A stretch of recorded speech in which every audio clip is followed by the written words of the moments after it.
tipos de base de datos que tenemos, en general las SQL y las non-SQL.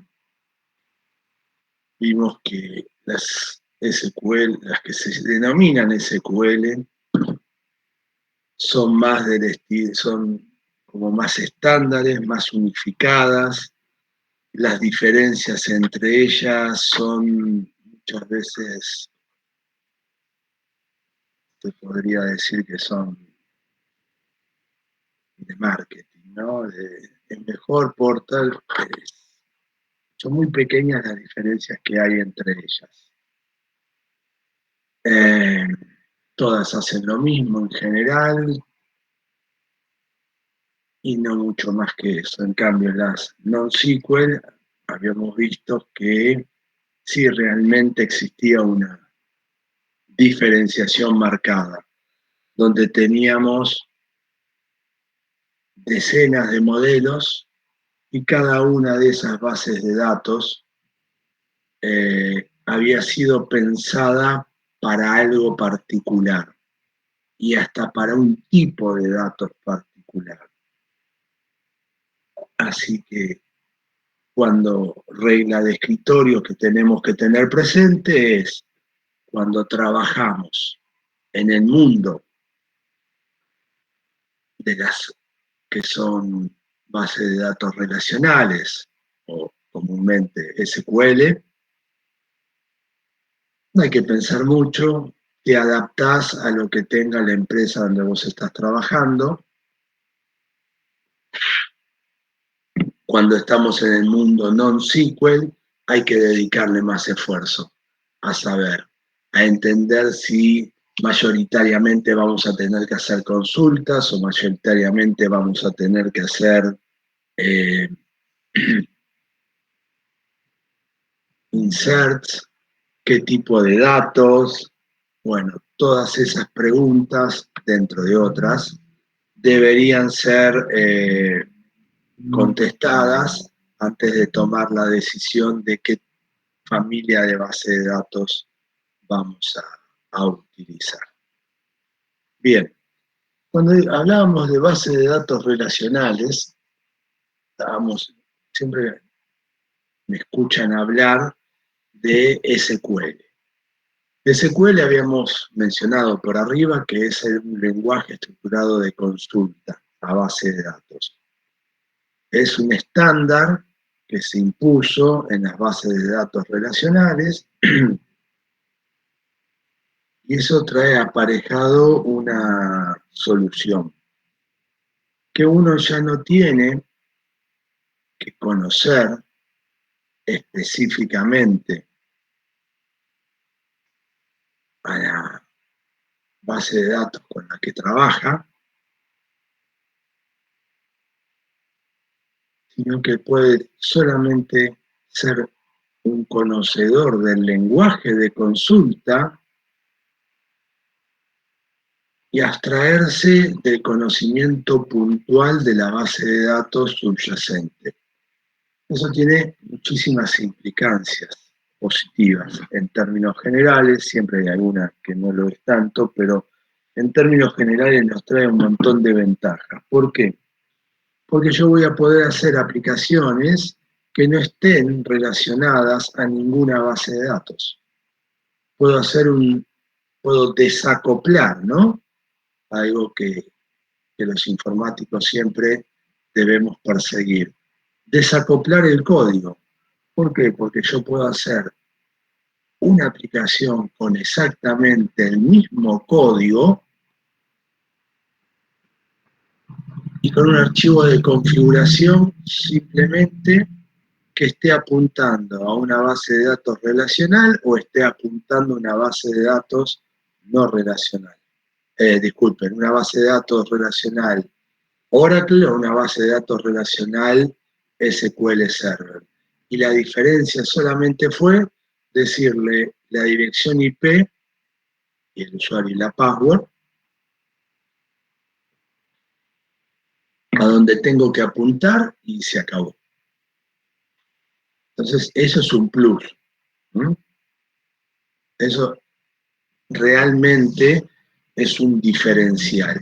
Y es por eso que se ha hecho tan popular, porque vos ya no tenés como en la antigüedad, en la antigüedad parece que estoy hablando de la época de las cavernas, como antes, hasta mediados de los 80 o principios de los 90 podríamos ubicarlo, en donde uno tenía que aprender el lenguaje de consulta particular de cada base de datos. Y cuando uno hacía una aplicación, el desacople de la aplicación con respecto a la base de datos era extremadamente complejo. No era una cosa que se daba naturalmente, no, era muy difícil. Entonces, todo eso es una ventaja significativa para nosotros. Bueno, ¿qué más con respecto a esto? Algunas cuestiones mínimas que tenemos que tener en cuenta.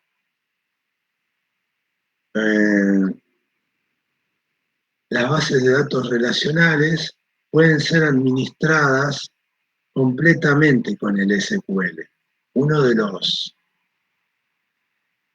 errores comunes es pensar que el SQL es solo un lenguaje de consulta. La parte que usamos del SQL masivamente es la parte de interacción, de consulta con la base de datos. Eso es simplemente es una pequeña parte.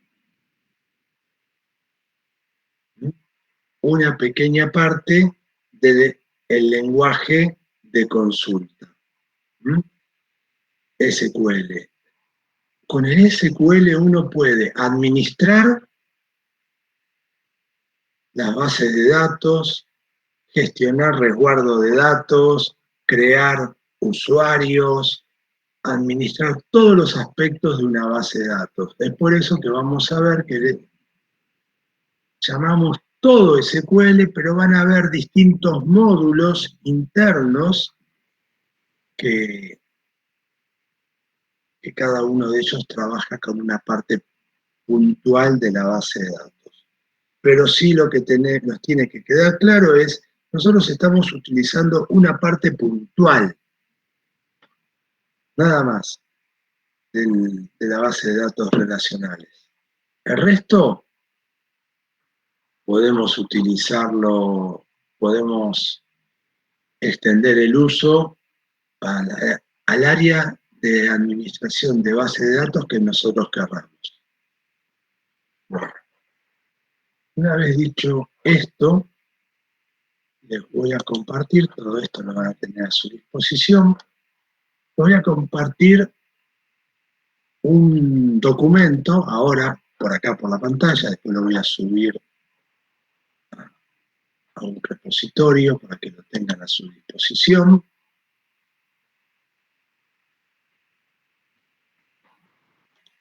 Acá. Deberían estar viéndolo. Lo voy a sacar.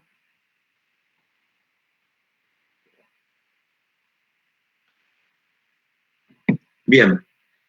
¿Qué es el SQL? ¿Por qué no? Ahí vemos más y nos enfocamos más en lo que nosotros queremos. Bueno, ¿qué es el SQL? Simple. Es un lenguaje de consulta de base de datos. Ahí está. Y de administración. Uno tiene, esto es lo que yo les quería comentar, lo que les estaba comentando, tenés una definición, data definition, dentro del SQL hay distintas partes. El data definition lo que hace es, te permite crear, alterar, truncar, manejar todo lo que es la base de datos, crear una base de datos, dentro de la base de datos crear las tablas, dentro de las tablas los campos, modificarlos, borrar datos, borrar las tablas.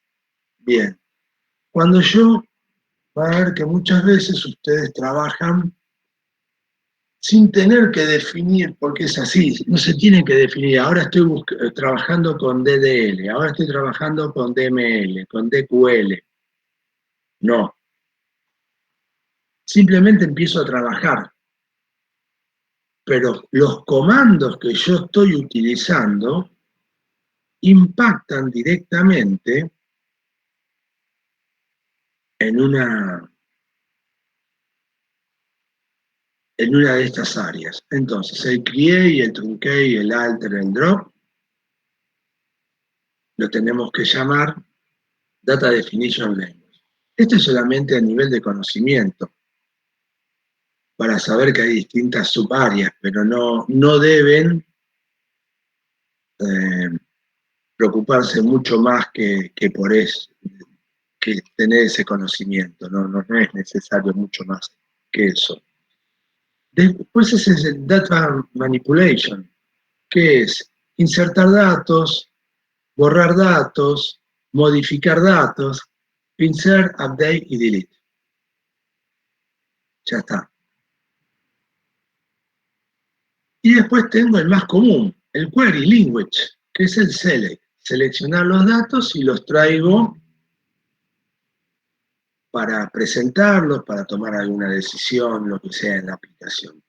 Entonces, fíjense que estos tres, cómo se construye todas las posibilidades que yo puedo tener de manejo de una base de datos. En primer lugar, tengo que crear el espacio de almacenamiento, crear las tablas.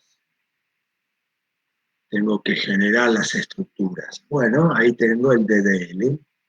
Después tengo que insertar datos, seguramente, para poder empezar a trabajar, el DML. Y por último tengo el DQL, que es consultar esos datos para poder observarlos, para que tenga sentido, ¿no? Fíjense que después empieza a haber una iteración entre el DML y el DQL, porque seguramente esa consulta podrá impactar en un proceso de actualización, borrado o insert de datos. Ahí hay una interacción constante. Después tenemos dos subáreas más que son muy importantes, el DCL, el Data Control, que lo que hace es asigna permisos de acceso o revoca los permisos de acceso de la base de datos, de la tabla, a distintos usuarios, toda la cuestión de seguridad, es el DCL, y por último el TCL, que esto, hasta este momento, entre el DDL, DML, DQL, DCL, uno podría inferir, haciendo un poco más de esfuerzo, podría inferirlo, ¿no? Tengo que tener un lenguaje para poder crear una tabla, una base de datos, manipularla. Debo tener una parte del lenguaje que me permite insertar, modificar datos, y debo tener una parte para consultar y también una para dar permisos. Pero el TCL es un poco más complejo y es propio de las bases de datos, y esto sí que ha sido por definición de las bases de datos relacionales. Ustedes ven ahí commit y rollback, algo parecido a lo que tienen en los controles de versión de código. Bueno, ¿eso a qué se debe? A lo siguiente. Uno, cuando trabaja en esto, va a tener una situación puntual. Va a tener que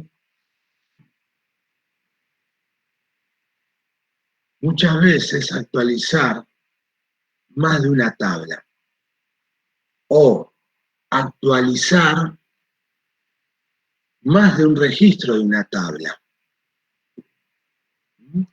Puede ser que tengamos que hacer una actualización masiva. Puede ser que yo tenga que actualizar 2 o 3 tablas al mismo tiempo. Entonces, con esta opción del TCL, del commit y rollback, yo lo que puedo hacer es gestionar todos esos pasos que yo tengo que hacer como si fuera solamente una única transacción. ¿Mm? Como si fuera solamente una única transacción. ¿Cómo es esto de una única transacción? Bueno, lo que tenemos que definir acá es un begin transaction, un end transaction, y ahí en función de si anduvo bien hago un commit y se actualiza todo, o hago un rollback y no se actualiza todo. Imagínense lo siguiente, este caso, para que les quede claro. Yo tengo que actualizar mi tabla en mi sistema de facturación.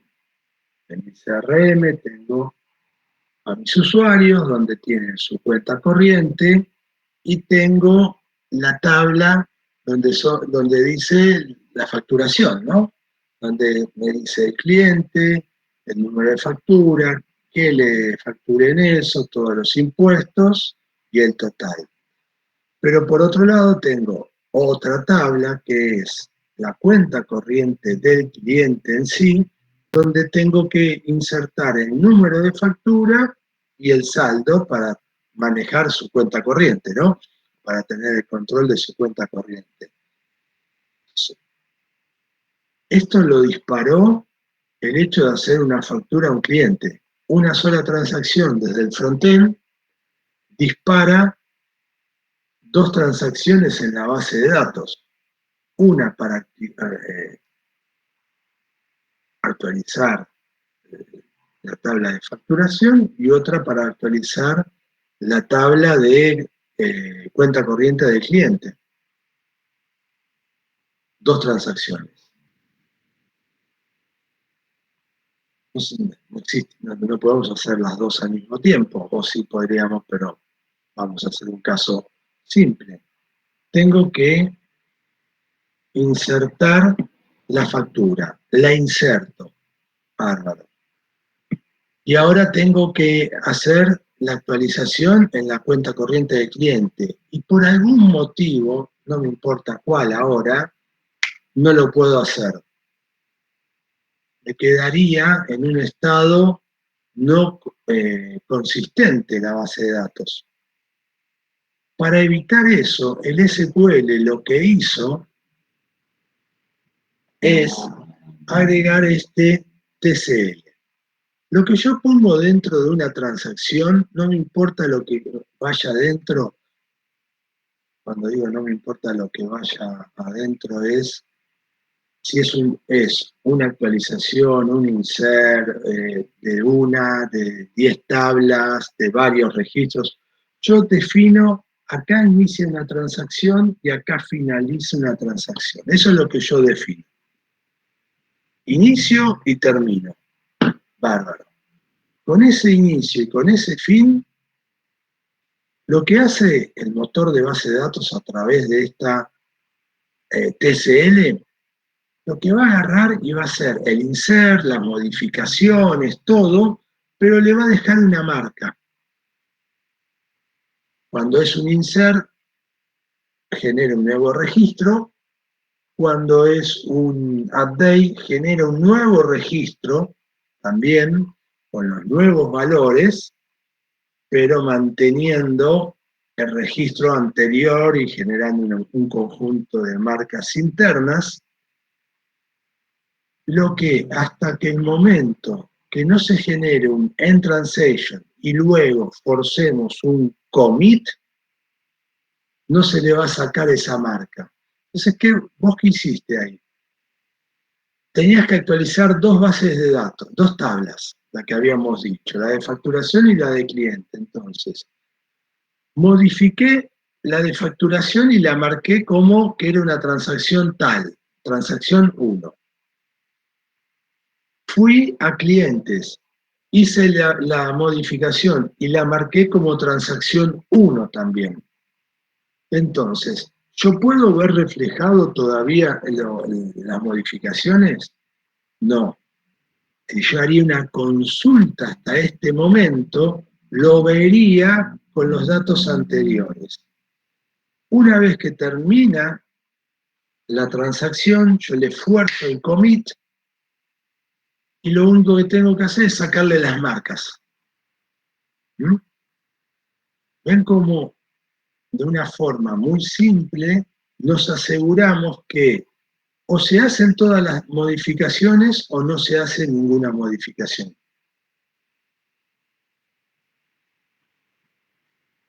Imagínense que hay un error, que me salta un error cuando quiero hacer la segunda modificación y tengo en la base de datos de facturación tengo la transacción 1, porque había empezado la transacción.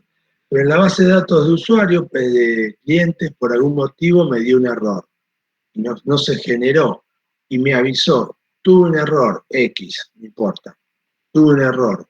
Entonces yo en vez de decir commit, voy a decir rollback de esta transacción. Entonces voy a buscar la transacción 1 en todas las tablas que estaban metidas, involucradas entre el begin transaction y el end transaction, y va a borrar ese número de transacción. Entonces va a ir a buscar a facturación, va a borrar el registro, lo va a marcar como delete, y también va a ir a buscar la transacción a la base de datos de clientes, pero ahí no la va a encontrar. Entonces, la base de datos queda estable de vuelta. ¿Entendieron el procedimiento más o menos cómo es? ¿Quedó claro?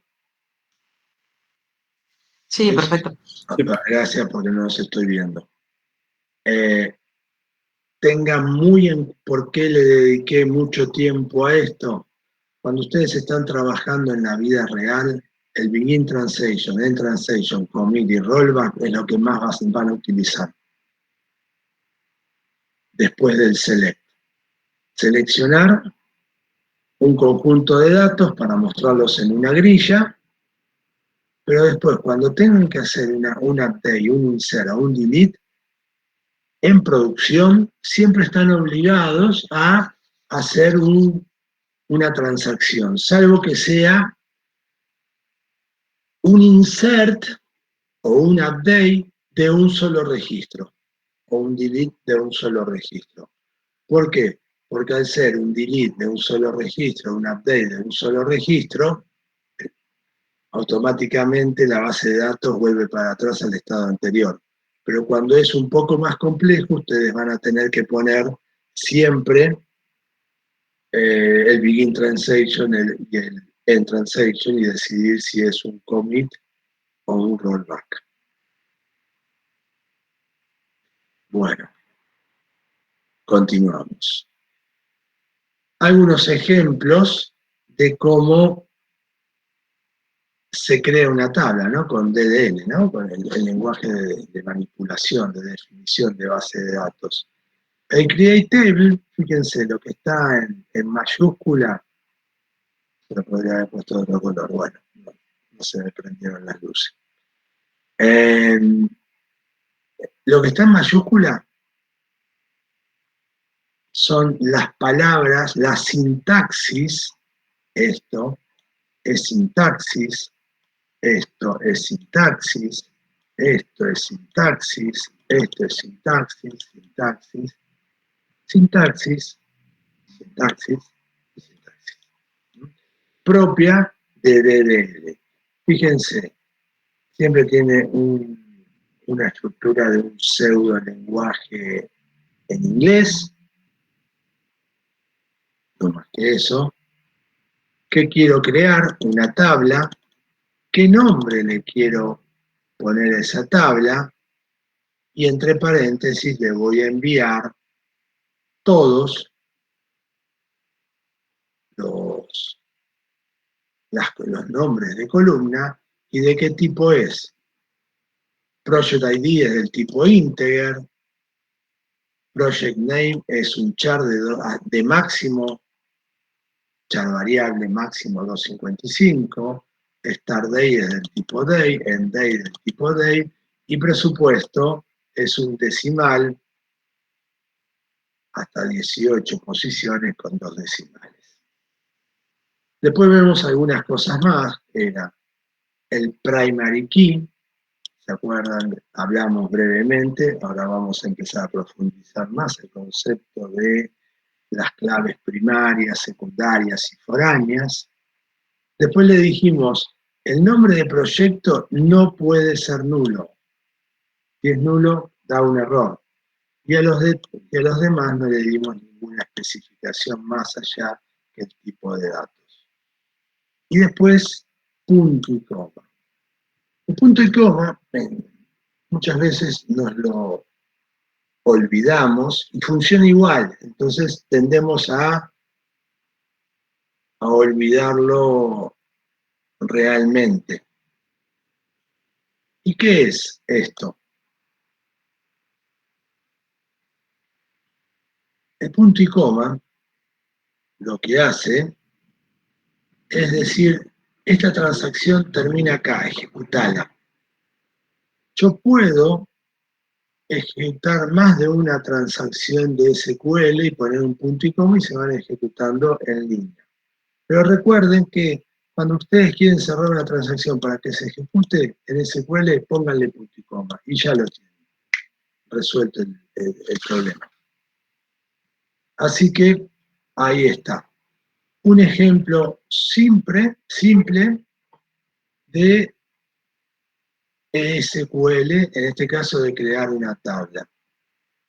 Si ustedes se enfocan por un momento en las palabras, en todo lo que está en mayúscula, verán que es como dictarle, ¿no? Create table, esto es el tipo integer, este es mi clave primaria, esto no es nulo, esto es day, esto es decimal. Así funciona todo el SQL. Entonces, acá tienen un primer ejemplo. Algunos tipos de datos que tienen que entender, que tiene el SQL, los numéricos. Hay varios tipos de datos numéricos, como se imaginarán. Integer, decimal o numérico, float o doble. Decimal y numérico son los valores enteros.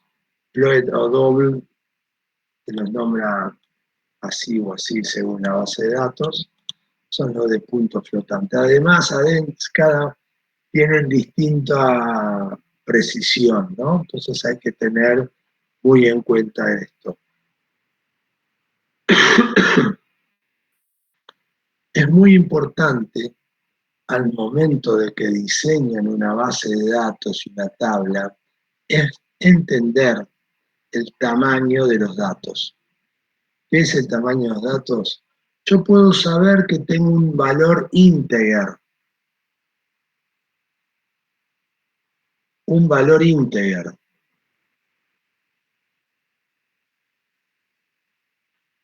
Pero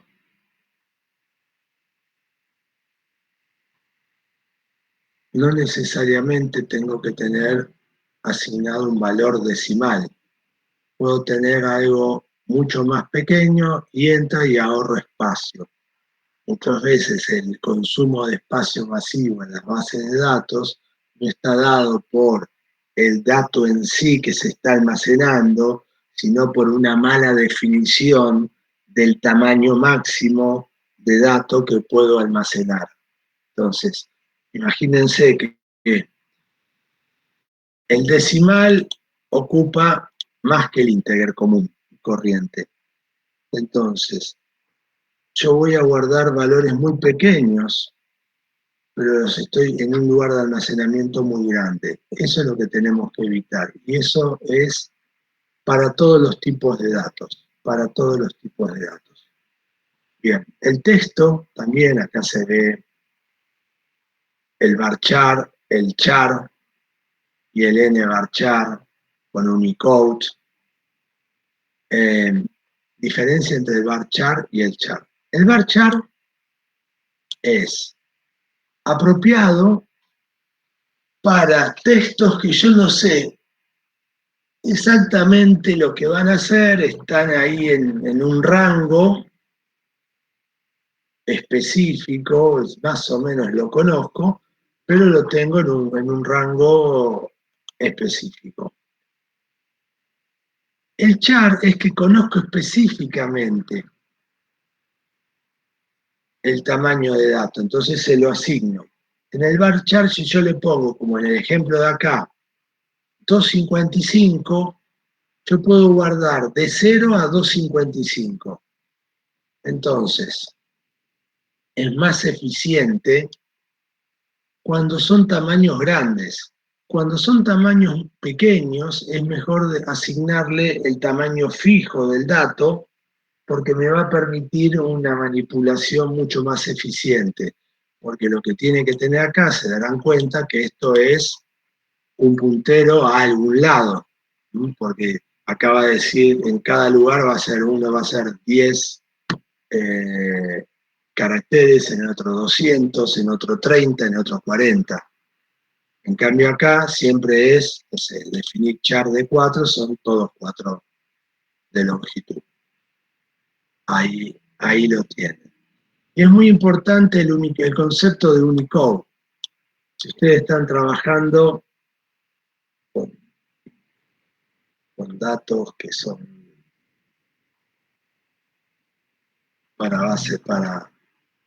ni siquiera para lenguajes extraños, pero para el español y el inglés, tienen que tener en cuenta esto. Muchas veces lo solucionamos con el concepto de Unicode, en vez de poner, cuando sabemos que es español e inglés o las lenguas latinas, lo que hacemos es ponemos Latin One, que incluye al UTF-8, que es el de inglés. Entonces, pero lo correcto para poder extender hacia adelante es el N-varchar, utilizar esto, si vamos a trabajar con más de un idioma, si nos desentendemos. Pero como siempre, todo tiene un pro y una contra. También tiene más peso porque es más complejo manejarlo.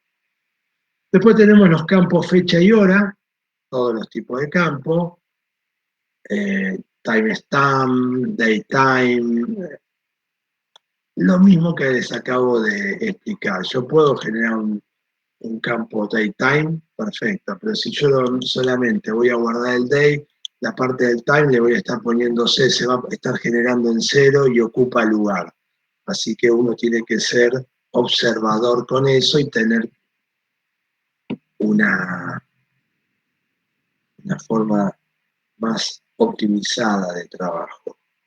Por último, tenemos que entender, estos tres son lo que nosotros habitualmente con datos tabulares encontraríamos: numéricos, texto y fecha y hora.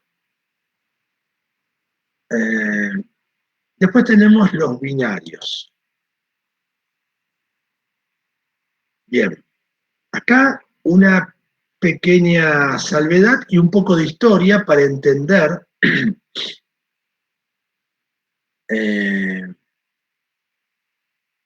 la evolución de las bases de datos y cómo llegaron a aparecer y encontramos la necesidad de la creación de otra familia de bases de datos que son las non-SQL. Ahí vemos block y bar binary. Originalmente existían, en las bases de datos originales, existían los binarios, y el binario era un solo byte, true o false, nada más.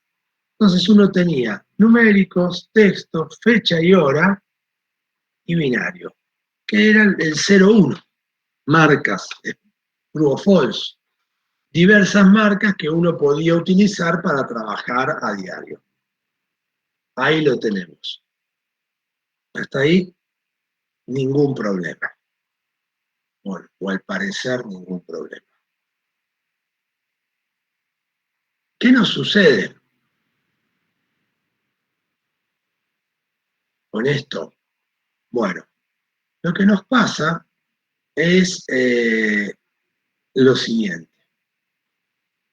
Al empezar a aparecer otros tipos de datos como imágenes, mail, las bases de datos relacionales ya existían, ya estaban creadas, ya funcionaban, entonces se actualizaron generando estos nuevos tipos de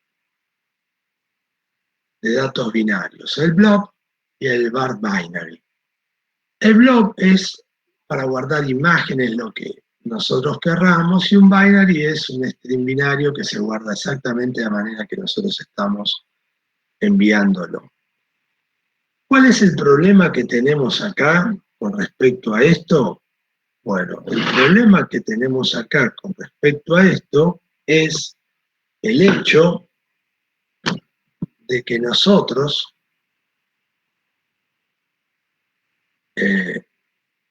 estamos insertando un tipo de dato que no es óptimo, que no fue pensado cuando se crearon las bases de datos relacionales. Entonces es un parche, lisa y llanamente. El tipo de dato blob en una base de datos relacional es un parche. No está integrado, no, es un parche, es un puntero a otra parte del disco, a otra parte de la base de datos, donde se guardan estos archivos, estas imágenes, estos mails, estos documentos Word, estos PDF, lo que sea, que se manejan de esa forma. Entonces, como todo parche, sirve para salir del paso, indudablemente, pero tampoco podemos decir que es la solución más óptima. Así que ahí ven la semilla por lo cual se empezó a hacer evidente que el alcance de las bases de datos relacionales estaba llegando a su límite de operatividad, ¿no? Está muy bien, lo salvamos, pero no es óptimo esto.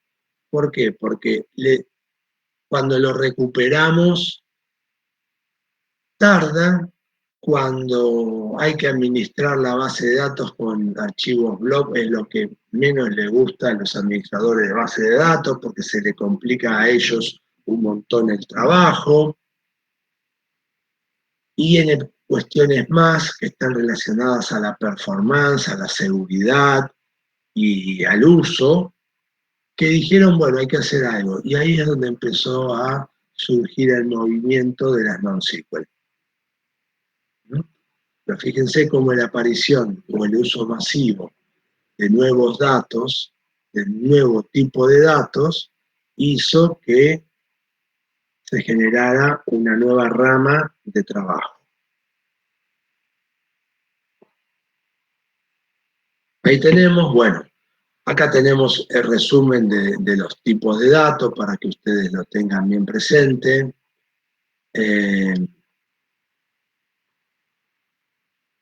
Y no tengan ninguna duda, estos son en general todos los tipos de datos con los cuales se van a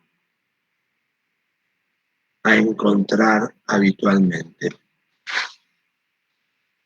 Bueno, vamos. Consulta y manipulación.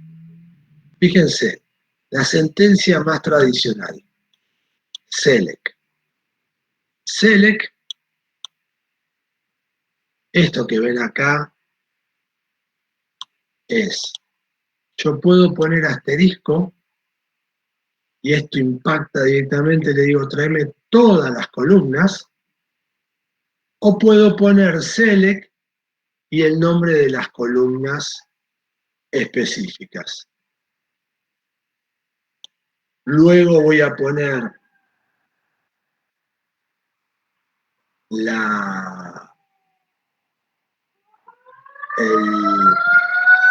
pasa en la ambulancia, no sé qué pasa en casa en este momento.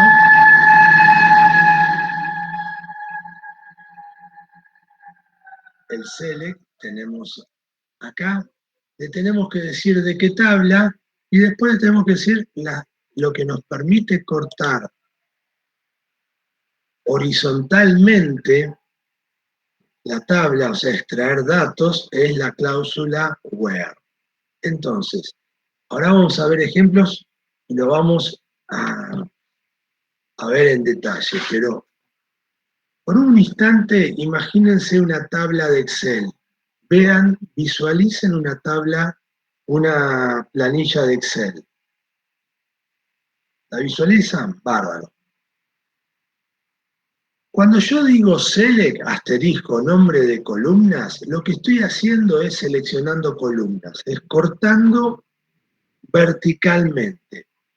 Cuando lo que yo escriba dentro del where, estoy cortando horizontalmente. Digo, dame solamente este subconjunto de datos con este subconjunto de la parte select de columnas. ¿Ven? Yo tengo mi planilla, mi hoja de Excel, datos tabulares, que es lo que guarda la base de datos relacionales, y lo que yo estoy haciendo es cortando horizontalmente y verticalmente el subconjunto de datos que quiero consultar. Ahí voy cortando. Eso es lo que me permite hacer. Simplemente para que lo tengamos bien presente eso. Algunas de las cosas que se pueden hacer, yo puedo seleccionar, bárbaro, puedo modificar un dato o puedo volar un dato con la cláusula where, ¿no? Esto siempre de la mano del where. Cuando yo hago insert, que sería la cuarta acción básica que tengo con el SQL, no es necesario pensar en todo eso, ¿no? Porque yo no tengo que poner where, yo tengo que insertar todo el registro. Entonces, el where está relacionada con 3 de las 4 acciones básicas que voy a hacer con el lenguaje de consulta y manipulación SQL. Es el select, el update y el delete. Después las formas de comparación son mayor, menor, igual, distinto, y puedo combinarlo con el and, or o el not, la negación de esto. Y acá vemos nuestra primera consulta de SQL real, que realmente para que esto esté bien tendría que ser así. Select, palabra clave, por eso la tengo en mayúscula, no es necesario, otro comentario, no es necesario escribir las palabras claves del lenguaje en mayúscula, el intérprete de SQL lo detecta, pero es una buena regla de etiqueta de programación. Todas las palabras claves del lenguaje de programación del SQL, disculpen, lo voy a poner en mayúscula. Los nombres de tabla, el primer carácter en mayúscula. ¿Ven? Los nombres de los campos también, la primera palabra en mayúscula. Yo no recomendaría esto, yo lo recomendaría así, que ahí tendríamos eso. ¿Por qué? ¿Se acuerdan del Unicode? ¿Lo recuerdan? Bueno, con esto no tendríamos que ocuparnos de eso. Entonces, select, seleccionar ¿qué? Cualquier cosa, todos los campos. From, el from es ¿de dónde? De la tabla clientes. ¿Con qué condición? Where la columna país sea igual a Estados Unidos.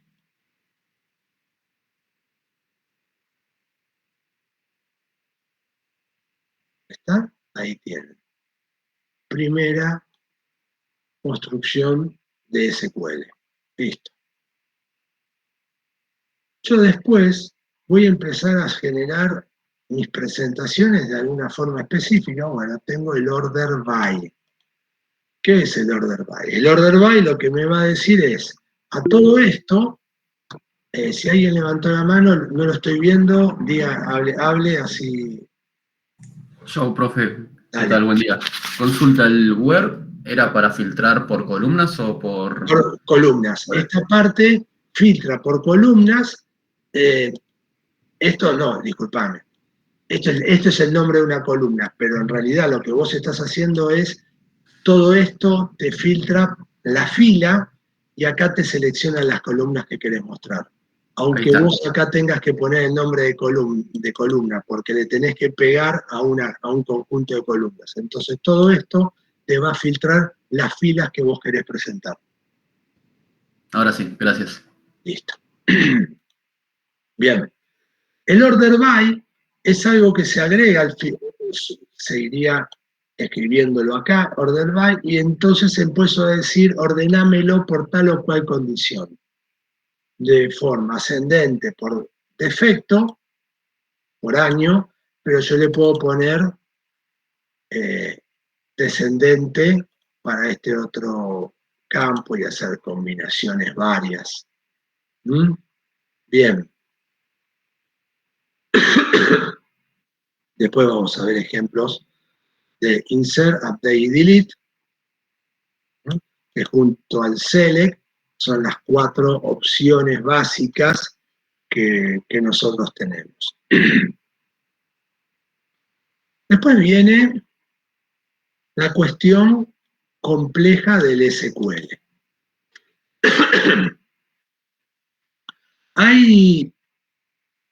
Uno tendría que dividir su experticia en el manejo de SQL en función de la siguiente vara. Número 1, si yo entiendo el SQL, puedo hacer insert, puedo hacer update, puedo hacer delete, puedo hacer un select, ordenarlo, seleccionar campos, bárbaro. Debería considerar que sé lo mínimo indispensable del SQL.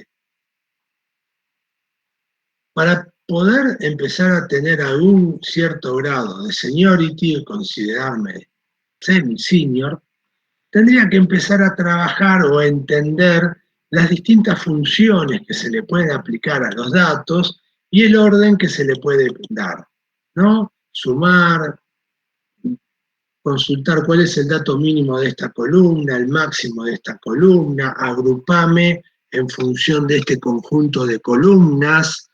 Bueno, eso, todo este conocimiento que podemos ir armando, es lo que se diría un conocimiento semi-senior. Vamos a ir entendiendo lo que es esto, el having.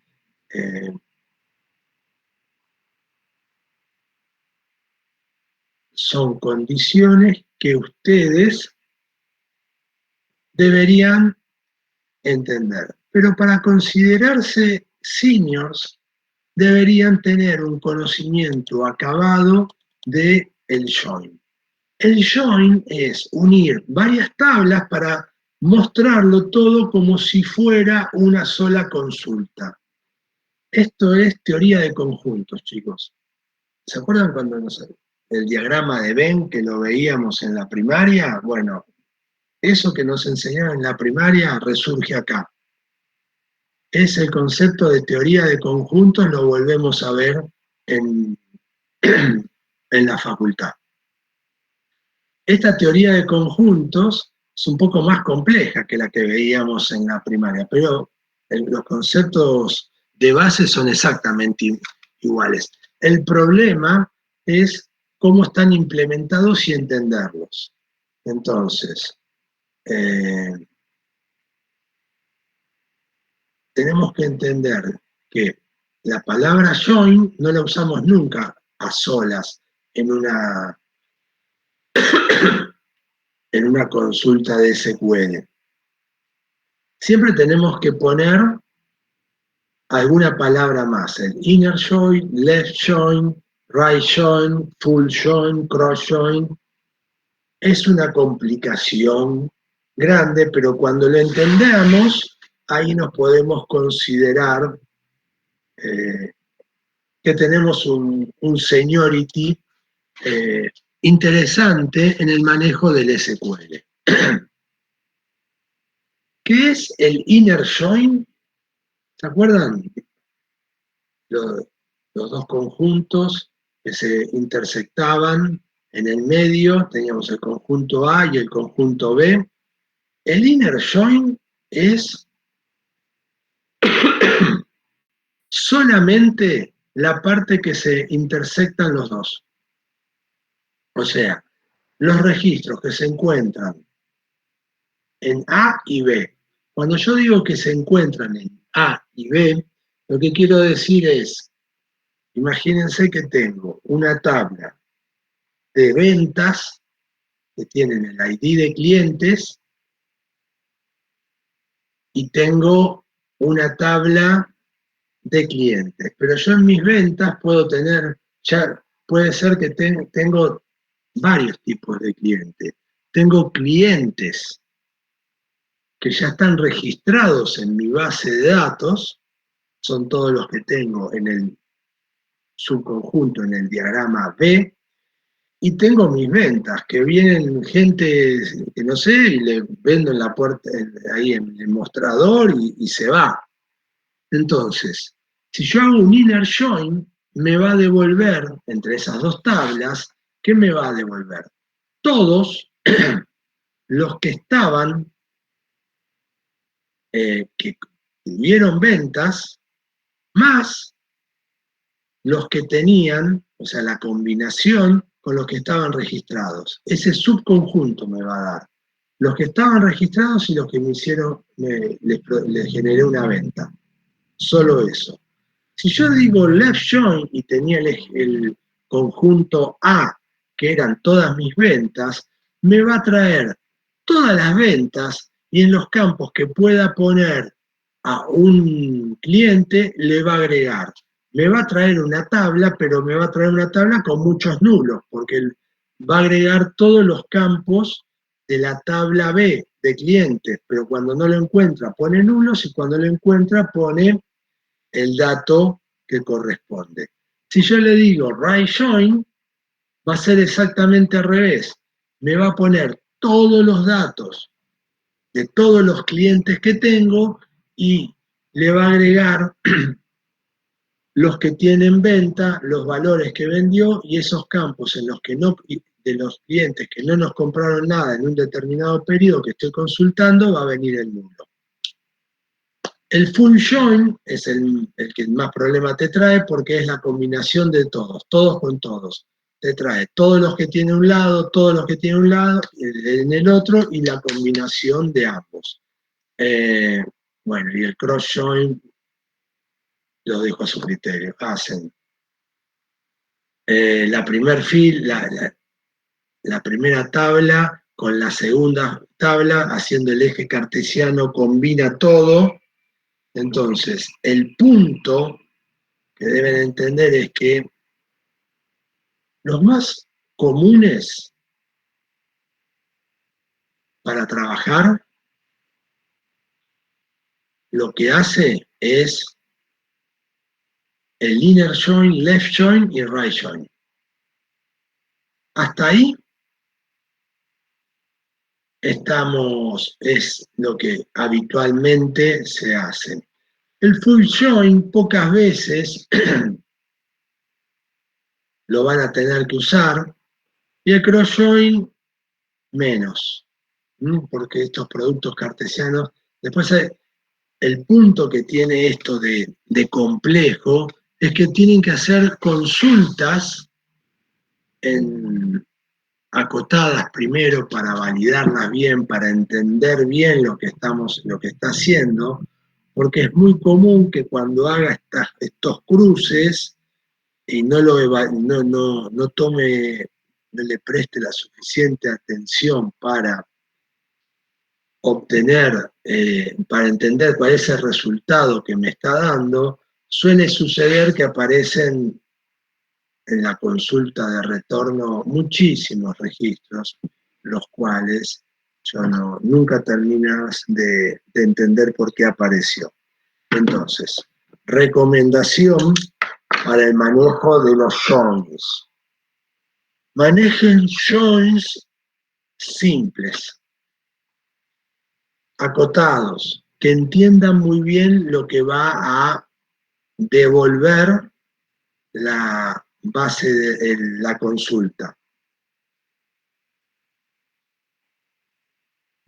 Mantengan, y otra de las cosas que tienen que hacer es mantengan siempre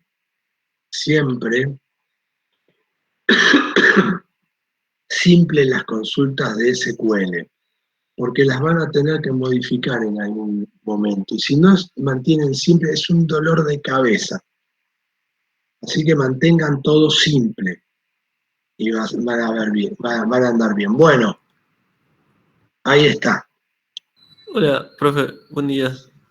Sí. Te quería consultar eso. Normalmente cuando trabajas, las consultas las cambias mucho, porque estaba como pensando ahora y decir, tipo, bueno, claro, me guardo como un cierta, tipo, me podría guardar como un tipo de queries que uso siempre, cada semana, para poder comparar tablas, porque vos si tenés poner tablas de... Eso, tenés razón, lo tenés que hacer, y el problema se da por la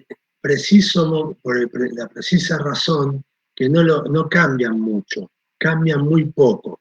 Entonces, tus consultas seguramente no van a ser modificadas por vos, van a tener que ser modificadas por otra persona, porque pasan quizás años. Entonces, vos podés ser muy bueno en SQL y haber hecho consultas muy sofisticadas,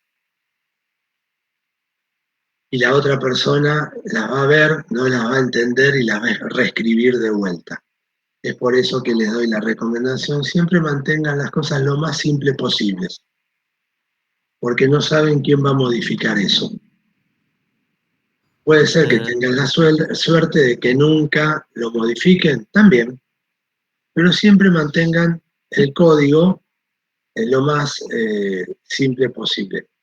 Y por otra razón, que es una razón que la vamos a extender no solamente a la base de datos, sino a la ingeniería de software original, en general. Ustedes, chicos, cuando tienen que entender la regla de las aplicaciones que desarrollan. Hay una estadística, una métrica, que lo que nos dice es, de una aplicación que desarrollamos de cero, el tiempo de desarrollo solamente va a constituir el 10% del tiempo total de modificación que va a sufrir durante el uso de esa aplicación. Traducido, ustedes desarrollan una aplicación, la ponen en producción y les costó un montón, fue un montón de tiempo, pero en realidad, a lo largo de la vida de esa aplicación, el 90% del esfuerzo y de las modificaciones que se le van a hacer al código van a ser en producción. Van a ser mejoras perfectivas o mejoras correctivas, ¿no? Son los dos grandes subconjuntos. Hay que corregir algo que estaba mal o hay que adaptar algo por un cambio particular. Bien. Todos esos cambios, cuando el software está en producción, si se los sumamos al tiempo de desarrollo, esos cambios de producción representan el 90% del esfuerzo y el 10% la creación del programa, ¿no? Y ahí tenemos el 100% desde el nacimiento hasta la muerte de esa aplicación, programa, software, llámenlo como ustedes quieran. Una de las condiciones que ustedes tienen que entender, que es muy importante en el mantenimiento, porque nadie se escapa del mantenimiento de software. Ninguno de nosotros nos podemos abstraer de eso, siempre nos va a tocar hacer mantenimiento de software. El mantenimiento de software no es el desarrollo de software. ¿Por qué? Por una sola razón, no tenemos tiempo. En términos generales, cuando se hace una modificación perfectiva o adaptativa de una aplicación en producción, los tiempos en los cuales nosotros lo tenemos que desarrollar es muy perentorio. La otra cuestión que pasa es que muchas veces el que desarrolló ese software no esté o no pueda o no, y lo tenga que modificar otra persona que no tiene ningún conocimiento y es la primera vez que ve ese código. Esa es la combinación. Poco tiempo y desconocimiento de código. Les hago otro paréntesis acá. Por algún motivo propio de la mente del programador, cuando uno pasa un mes y monedas de no haber tocado un programa y haberlo dejado y haber empezado a trabajar con otra cosa, es increíble el grado de olvido que uno tiene del código que uno mismo desarrolló. A mí me pasa que hay programas que miro y digo, yo esto nunca lo desarrollé y está marcado en el control de versiones mi nombre, lo hice yo. Es como que no lo recuerdo. Y no es algo que me sucede a mí, es genérico. Entonces, para concluir este punto, lo que deben siempre tener en cuenta es, el código se comenta lo mejor que puedan y se mantiene lo más simple posible. ¿Y cuál es la razón de por qué se debe comentar el código? ¿Y por qué se debe mantener lo más simple posible? Porque ustedes van a heredar código de otras personas y su código va a ser heredado por otras personas. Cuando tengan que modificar a las 3 de la mañana, que lo llamaron, que hay un problema, y tienen que levantarse medio ahí dormidos, prender la computadora, conectarse, mirar el error que sale, tocarlo y en 40 minutos haberlo solucionado, rogando de que hayan hecho la modificación de la manera satisfactoria. Entonces, las reglas, ¿por qué insistimos en la importancia de la documentación y en la importancia de la generación de código simple? Es por lo que les acabo de decir. Quizás no le pasó todavía, pero no se preocupen. Esto llega en un momento de su vida de programador, les va a tocar tener que estar tapando un agujero a las 3 de la mañana de un día sábado de un pedazo de código que estaba en producción hace 10 años, que nadie conoce ni quién fue la persona que lo modificó, porque ya no trabaja más hace 8 años en la empresa. Nadie se tomó el tiempo de, cuando no había ningún incendio, en hacer una refactorización o aunque sea simular una refactorización, no hacerla, pero tomar nota, estudiar, entender el código que está funcionando en producción y que no tenía soporte del programador original. Y como no hicimos nada de eso, le va a tocar a las 3 de la mañana del sábado tener que modificar eso. Y ahí van a rogar que el programador que hizo esa aplicación la haya hecho simple y lo haya comentado muy bien. Entonces, esto es lo que se da, se recibe. ¿Qué quiere decir? Primero empiecen por casa, háganlo ustedes, comenten bien su código, háganlo sencillo y luego recibirán la misma moneda. Cuando yo digo sencillo en el código, uno puede simplificar el código hasta cierto punto. Si lo simplifica más allá del punto de no manejar una buena performance, no. Pero entiendan, ¿no? Si yo tengo la línea base de requisitos, las estoy cumpliendo, yo tengo que estar por arriba de esa línea base. Si yo cumplo con los requisitos de performance, de seguridad, de funcionalidad que me está pidiendo el desarrollo, ya está. De nada sirve complejizar mucho más esto porque no hace a la esencia de lo que yo tenía que desarrollar, pero sobre todo lo que me complica es el hecho de tener que seguir trabajando o esforzándome cuando tenga que hacer una solución. No se dan una idea lo importante que es entender ese punto. Así que no se olviden nunca de mantener código simple. Bueno, acá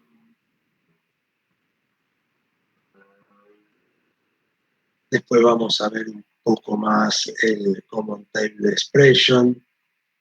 Ya lo podemos dejar para la próxima clase, el punto 4. Ya esto es un poco más, muy puntual. Lo más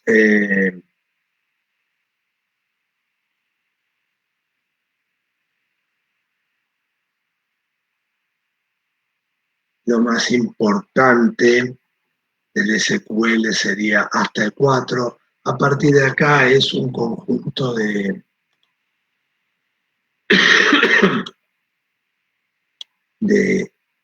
cláusulas que son muy específicas y realmente lo más probable es que esas sí nunca las vayan a utilizar en su vida. Pero volviendo al SQL, ustedes tendrían que tener esta medida para entender su experticia en SQL. Número 1.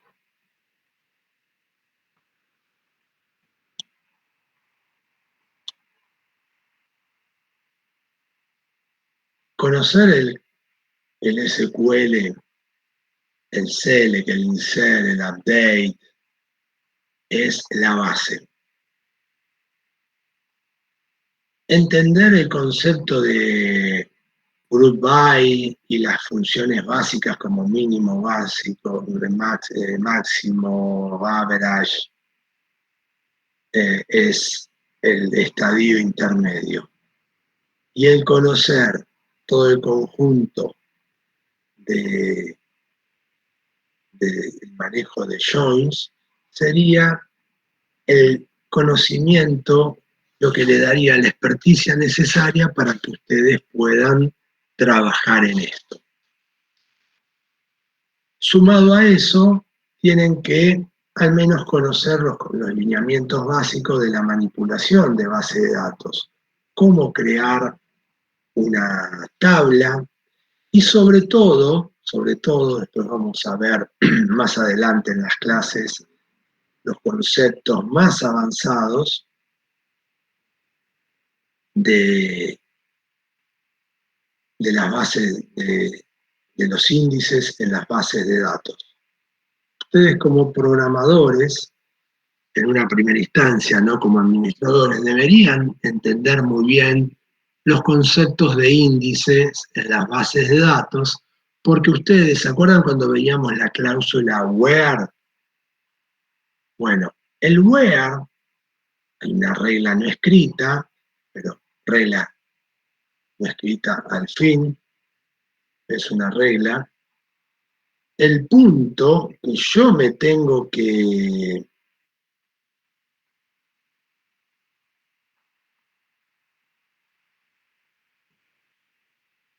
tengo que manejar muy bien, es el hecho de entender que no puedo acceder a ninguna parte de la cláusula de Ware, salvo excepciones, si no es un campo que tiene un índice. Porque si yo accedería a un campo que no tiene índice, en la base de datos, en la jerga de la base de datos relacionales, se produce algo que se llama full scan. El full scan es el enemigo con el que luchan todos los administradores de base de datos y le van a venir a decir por qué estás haciendo un full scan. ¿Qué es el full scan? Imagínense, yo tengo un campo, código postal, y digo, bueno, quiero seleccionar tengo un campo código postal dentro de la tabla clientes. Entonces yo le digo, quiero seleccionar todos los clientes que tienen el código postal 1003, ahí en San Cristóbal, el que tenemos en la facultad, o algo parecido, o cerca de la facultad. 1003, ese es el código postal nuestro. ¿Estamos?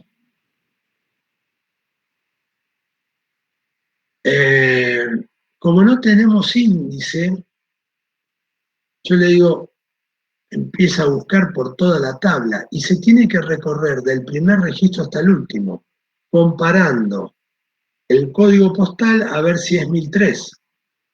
No tiene una forma rápida de acceder a los registros que son de los clientes 1003. Y eso se debe a que no tiene un índice.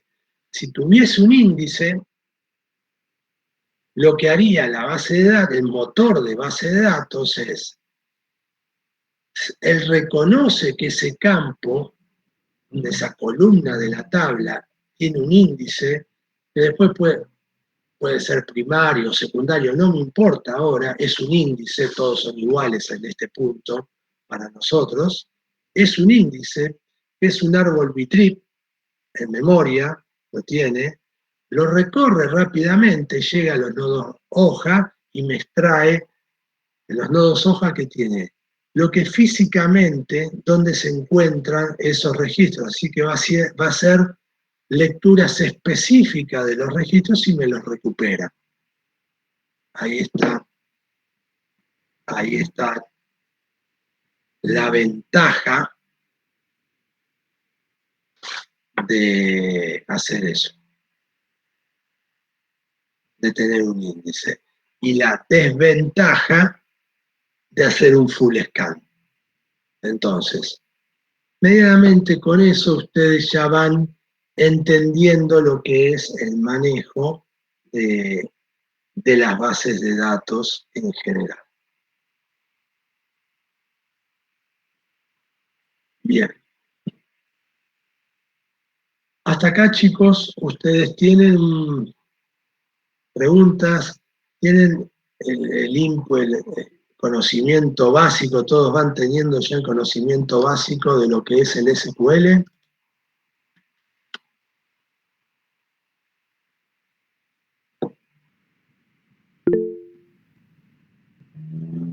Sí, todo bien.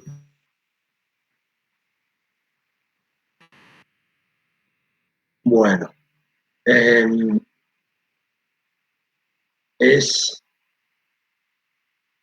básico que entiendan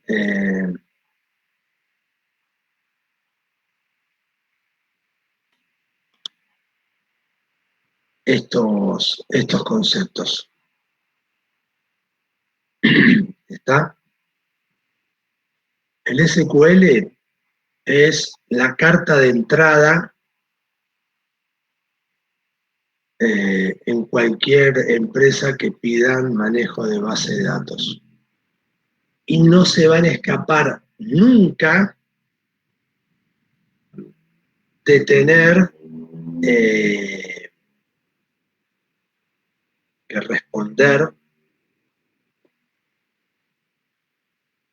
preguntas sobre el SQL.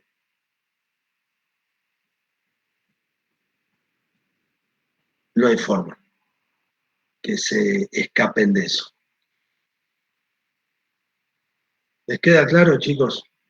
Es muy importante que aprendan SQL. Siempre van a actuar con SQL. Otro concepto que también quiero introducir en esta charla es el concepto de procedimientos almacenados. Otro grado de desacople con el cual ustedes tienen que manejarse dentro del desarrollo de software es nunca embeber las consultas de SQL, que es lo que más se ve habitualmente y está mal hecho, escribir la consulta de SQL dentro del código. Deben saber que está mal hecho. Punto. Está mal hecho. No tiene sentido. Bárbaro. ¿Por qué no tiene sentido? Por una simple razón. No puedo hacer modificaciones. Tengo un alto grado de acoplamiento, que es lo que nosotros queremos evitar. Entonces, el SQL me desacopla, perfecto, pero si yo quiero estar un poco mejor en mi tipo de desarrollo y en mi conocimiento sobre la ingeniería de software, yo no tendría que estar poniendo el código dentro del código de SQL embebido, insertado dentro de mi código en el lenguaje de programación habitual, porque lo que se hace es se declara una variable del tipo string, se pone el código de SQL que yo quiero dentro de esa variable, tal cual lo estábamos viendo ahí, select asterisco, from, y después se ejecuta una librería de conexión a base de datos, se le pasa el string y se obtiene el resultado. ¿Van a ver que lo se hace algunas veces? Sí, pero sepan que no es lo más apropiado. En los primeros pasos, cuando estamos aprendiendo, lo podemos hacer, pero lo más apropiado es trabajar con los procedimientos almacenados. Los procedimientos almacenados en una base de datos relacional es esa consulta o conjunto de pasos de una consulta, en vez de dejársela dentro de la base de datos, dentro del código, lo transfiero a la base de datos. Y es un pequeño programa, que es lo más parecido a lo que nosotros conocemos con un store procedure. Es un método que invocamos en un lenguaje de programación, donde tiene un nombre, tiene un conjunto de parámetros, adentro ese método hace algo y devuelve un resultado. Y nosotros, cuando estamos trabajando con SQL, sería interesante que invoquemos solo nombres de store procedures desde nuestro programa y le pasemos parámetros. Nada más que eso. Y eso lo que hace es invoca a este programa dentro del motor de base de datos, lo ejecuta y me da resultado. Eso representa un mayor grado de desacople del software. Es decir, está mejor hecho. ¿Qué es un store procedure y por qué anda mejor? Es, primero, por lo que les acabo de decir, el desacople, pero además tiene otras ventajas, chicos. Algunas de las ventajas con las que ya contamos es la siguiente. Número 1, tengo el código compilado. En cualquier lenguaje interpretado, como puede ser el Python, como puede ser el SQL, lo primero que tenemos que hacer es, cuando lo vamos a ejecutar, es hacer el análisis lexicográfico, que en los lenguajes como C y como Java, se hace en el tiempo de compilación. Entendemos que cada uno tiene distintos tipos de combinación, uno no es tan profundo y deja el bytecode, y el otro sí deja a nivel ya de máquina para poder ser ejecutado. Pero esa separación que hago es lo siguiente.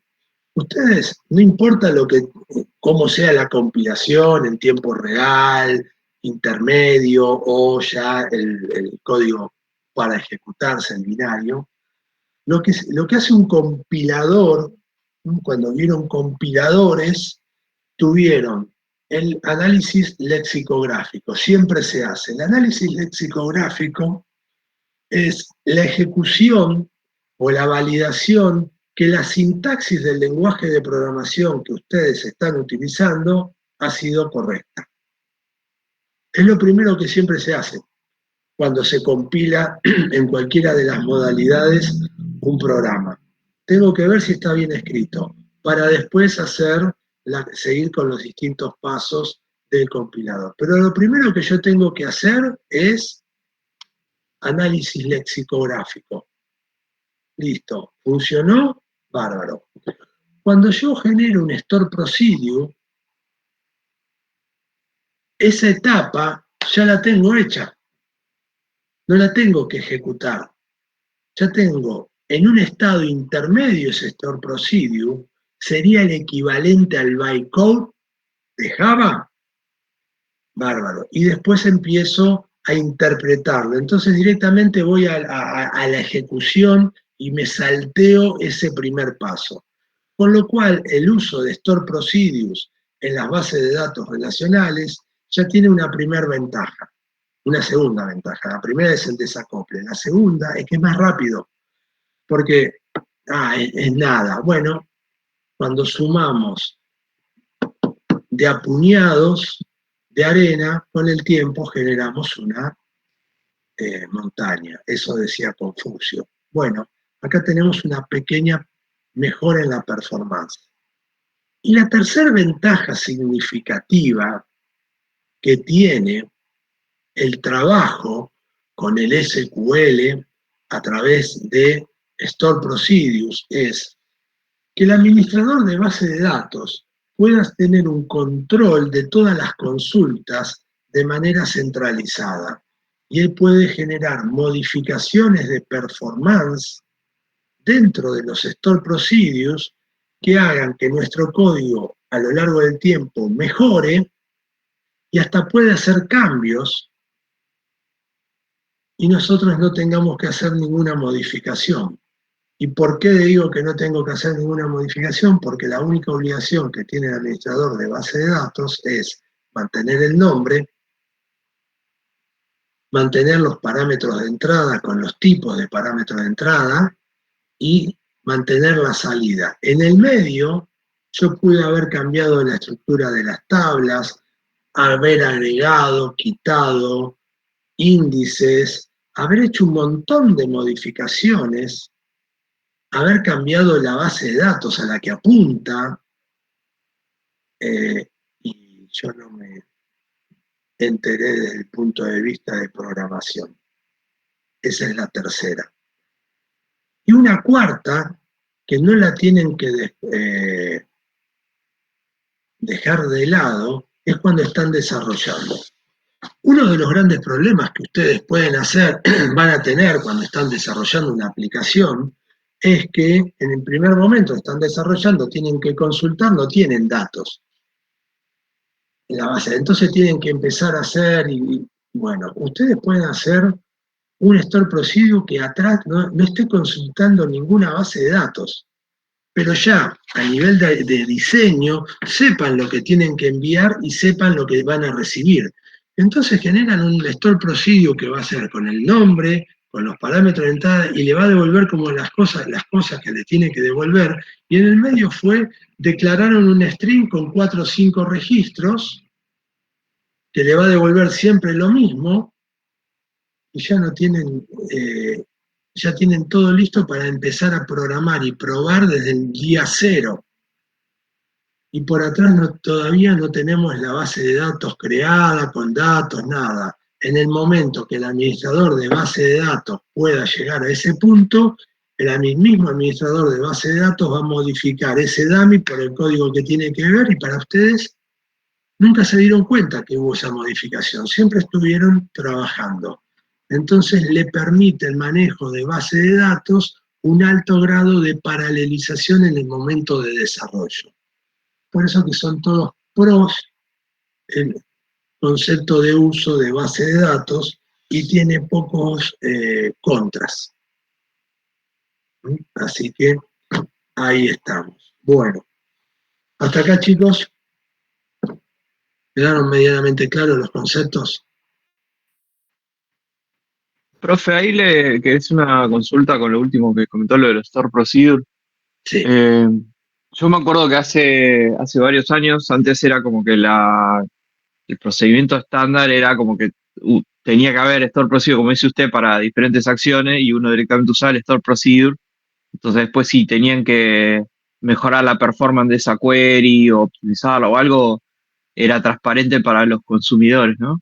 Sí. Pero lo que noté en el último tiempo, no sé si es algo capaz de donde me tocó trabajar o es algo en general, es como que se cambió un poco de que antes había muchos consumidores de una base de datos, o sea, como que los Store Procedure eran como una especie de interfaz para esos servicios de la base de datos, como que se cambió de eso a ponerle una API delante y que vos consumís la API y no consumís la base de datos. Claro, pero igualmente, Javi, es lo siguiente. Hoy está el concepto de microservicios. Eso cambió un paradigma de ingeniería de software.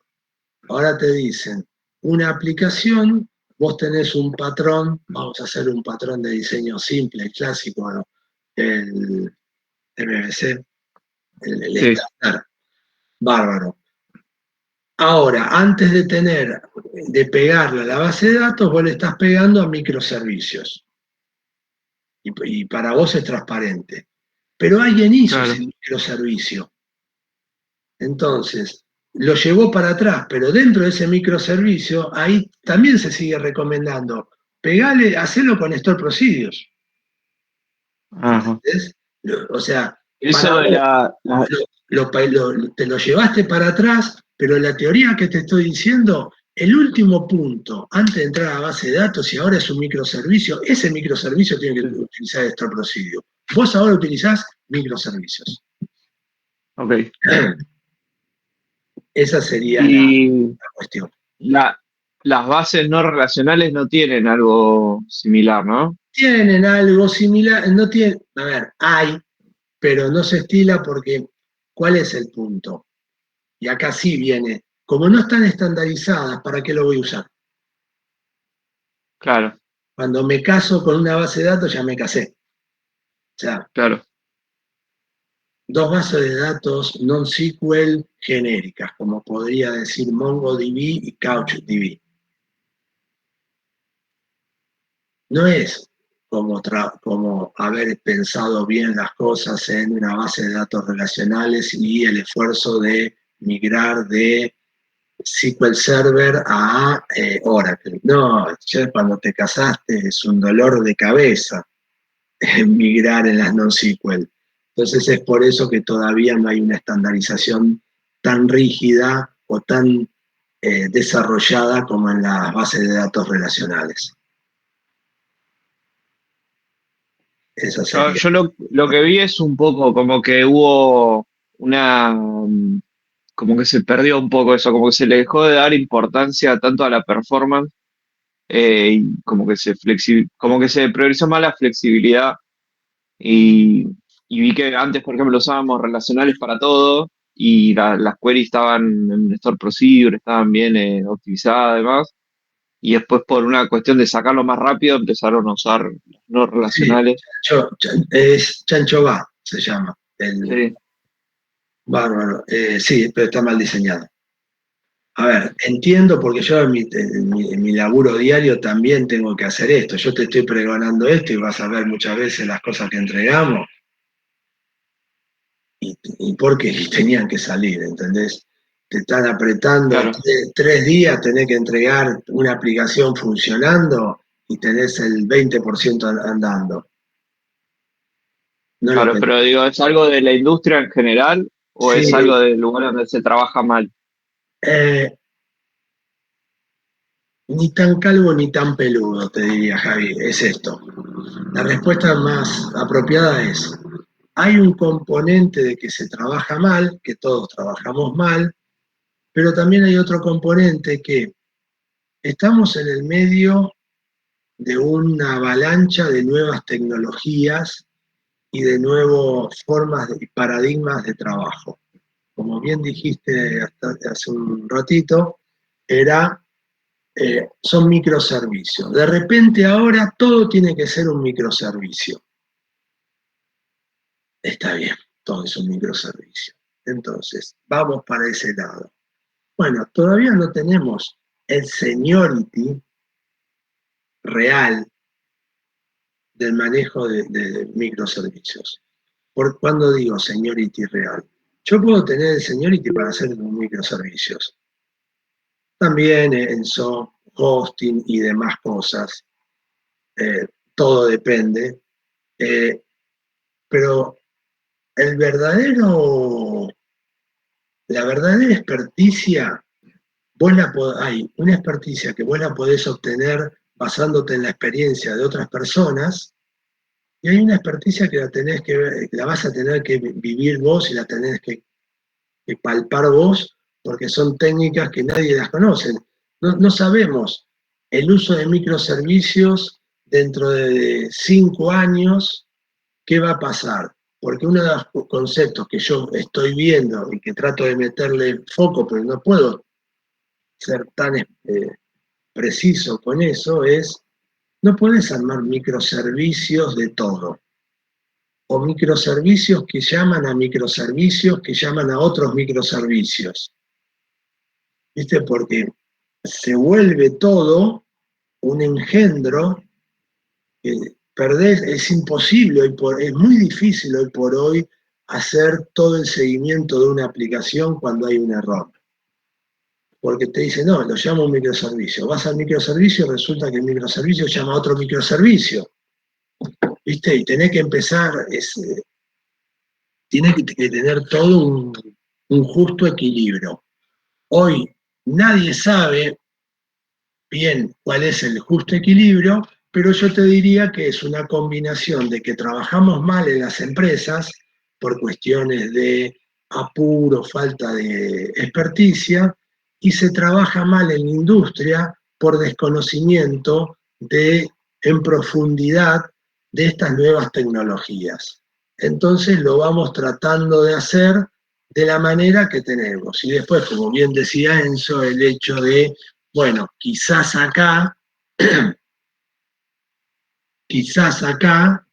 tenemos un problema eh, de costos, de tecnología que estamos utilizando, ¿no? Porque también otra de las cuestiones que tenemos todos cuando desarrollamos una aplicación es que no siempre desarrollamos una aplicación en función de lo que nosotros creemos que es más apropiado, sino que hay una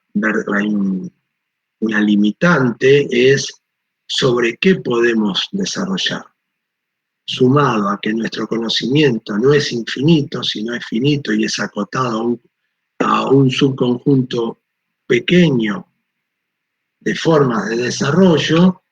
En el fondo, cuando nosotros entregamos una aplicación, es la mejor forma que encontramos en el conjunto de limitaciones que se da por precio, costos, conocimiento y necesidades del cliente. Entonces es ahí donde nosotros estamos desarrollando algo. Pero bueno, más o menos es eso. Espero Ok. habernos confundido bastante, que ese era el objetivo. Me acordé cuando dijo eso, lo de una búsqueda sin índice, que nos pasó una vez en producción que nos saltó una alerta de que el uso de recursos había subido como el 300-400% y fuimos todos ahí a ver qué estaba pasando.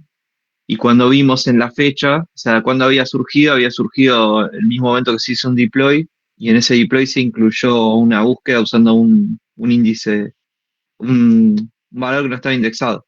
O sea, Sí, solo por usar un valor no indexado, se disparó el uso de recursos. Hicimos el índice y bajó inmediatamente, del 350% al 20-30%. Es tremendo. ¿viste? Eso se llama full scan, técnicamente en la base de datos relacionales. Porque obligás al motor a buscar, cada búsqueda tiene que recorrerse la tabla completa y no tiene forma de hacer un atajo. Y cada índice que se crea aumenta tiempo al momento de insertar un registro, ¿no? Todo. Porque además lo que te está haciendo, aunque no sean, vos pensás que la base de datos, en el fondo, ¿vieron la máquina de estado finita? Sí. El algoritmo. Bueno, Ujú. una base de datos, es una máquina de estado finito, en el fondo. Entonces, si vos le pones tareas, aunque sean separadas, que consumen más tiempo, las otras tareas que no tenían en relación nada directo con la tarea del índice que hiciste mal, le está consumiendo un recurso finito que es el procesador. Entonces se ve decrementado el tiempo de todo lo que se está haciendo en esa base de datos.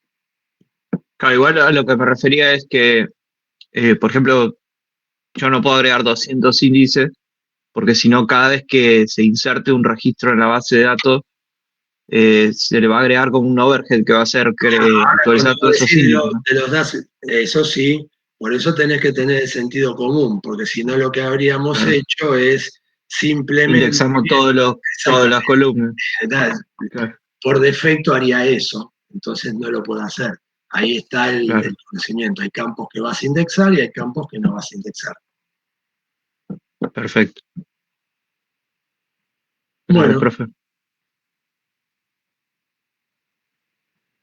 claro, ahí te agarran y te ponen, o sea, si esto no tendría costo, si la estructura, porque también el punto para los que no entendieron o no comprendieron en profundidad lo que me preguntó Javier, esos índices que están en memoria están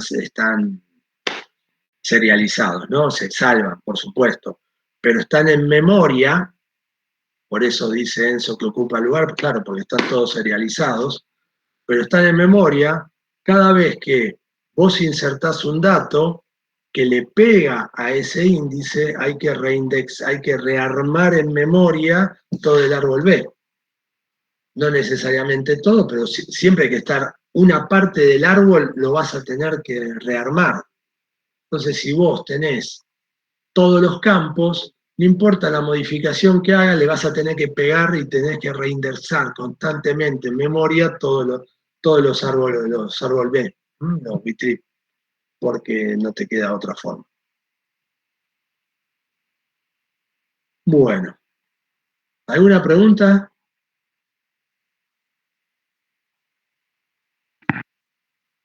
Profe, yo tenía una duda más administrativa. Si podía firmar un documento de excepción de correlativos. Sí, no fue la persona que me mandó. No. Yo le mandé la semana pasada, pero no le consulté en principio la Ahí clase. ya, me lo mandaste vos. No, ¿dónde está? Ah, ahí se lo acabo de enviar de vuelta.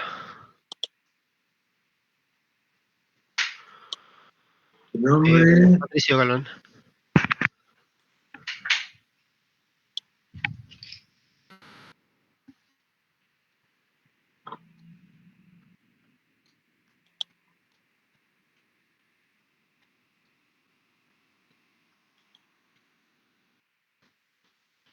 Tengo Ibar. Acá está, acá. Bueno, ahora te lo mando. Dale, perfecto. Muchas gracias. Bueno, chicos, nos vemos el miércoles. Hasta luego, profe. Chao. Hasta el miércoles. Chao, hasta luego.